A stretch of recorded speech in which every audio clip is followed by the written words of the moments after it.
The other verse that talks about education is Ephesians 6:4. Bring them up in the training and instruction of the Lord. Both these verses show something that's true about education. It's not just about your mind. Education gets at the heart, the soul, your strength. It should be considered nurture and instruction, training, formation. It's getting at the whole person. So I came up with 5 criteria. They all start with M. And so hopefully they can help other people as they decide how they want to educate their kids. So it's mission, methodology, man, morality, maintenance, and money. So let's take those one by one. Mission. When you're thinking about where to educate your kids, you need to first think about the role of education in the formation of a child. Every kid is homeschooled, first and foremost. It is not someone else's job to disciple your kid. It's not someone else's job to teach your kid how to think about the world in every single way. The first and foremost teacher, discipler, pastor of the kid is the parent. And so the mission of the parent over their child needs to be in place first. So if I think about my priorities, they go faith, family, fruit, fitness. So my faith in Christ, my responsibility to love my neighbors, my family members in this case, my fruit, so where my responsibilities as a teacher, a coach, a trainer, and then my fitness, my growth in thinking and physical and other ways I want to grow as an individual. So a lot of the confusion about education, I think, comes from not having a clear idea about what education is. So next, schools are not the church. The church is the hands and feet of Jesus Christ, the visible expression of Christ's body here on the earth. And a church is not a school. A school is not a church. They're similar, but ultimately a school's job is to teach them reading, writing, arithmetic, in a way that nurtures virtue and gives them a sense of duty, and it addresses the person, the biblical view of personhood. So the church, on the other hand, is to make God's glory evident upon the earth and to proclaim the gospel unto all the nations. Those are different missions. There is overlap with a Christian school, but a Christian school is not the church. So the first thing, mission. That's one of the evaluation criteria that we're going to use. The mission of the 4 different schools we mentioned, they're all different. Mission just means purpose. What is the goal here? Like in basketball, we're trying to shoot a ball on a goal.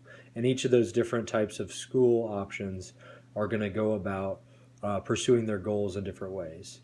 So priorities within the family are way more important than the mission of any school. The mission of the school should not determine the mission of your family. You should have a family mission, vision, values. You should have a statement of faith in mind for your family. Some schools should not determine that for you. Unfortunately, that's the case for a lot of parents. Next is the methodology.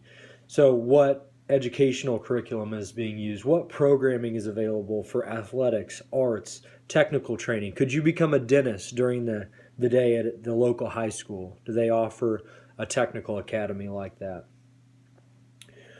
Next, man. This is one of the most important ones. What is their view of man? What is the school's view of man? Are they a product of evolution, of time plus chance plus matter? And also, what type of men are in the environment? So is this a poor part of town where there's going to be a lot of, like the high school by my home, there's a high school that's representative of the community with a wide variety of races and socioeconomic statuses, and it's really evident when you walk through the halls of that school. And so it's an environment where when I taught at this school, I walked in on people smoking in the bathroom. There's different, there's a morality of this environment that certain parents may not want their kids in. So that's man. The next is morality maintenance.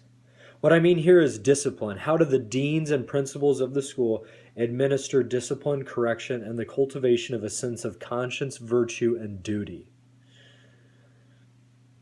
Lastly is money. What profit is it for a man to gain the whole world, yet forfeit his own soul? We are called to be good stewards of the resources we have, our time, talent, and treasure. And so God does not call the equipped, but equips the called. So I share money last because they think it should be last. I think a lot of Christian parents rule out private school without even thinking very long about it because of the money. When a lot of schools have vouchers.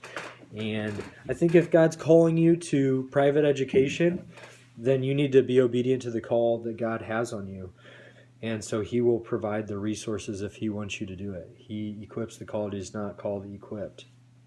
So let's go through the 4 options. First option, public school. And I'm going to go probably a minute or 2 on each of these. Public school, the problem with public school is always going to come down to the mission of the school. So for the local high school, their mission is this: we prepare students to be lifelong learners and successful citizens. While this process has challenges, the rewards emerge as students walk across the stage in a cap and gown. Sounds good, right?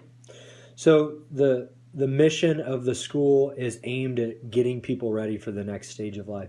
Typically, public schools are aimed at creating productive members of society. So your worth as a student is determined by your merit. You do not have a fundamental good that you have just in being a human made in the image of God. Your good is tied to your ability to produce something that benefits the society as a whole. Typically, public school is going to have a naturalistic philosophy, a secular humanism or materialistic philosophy.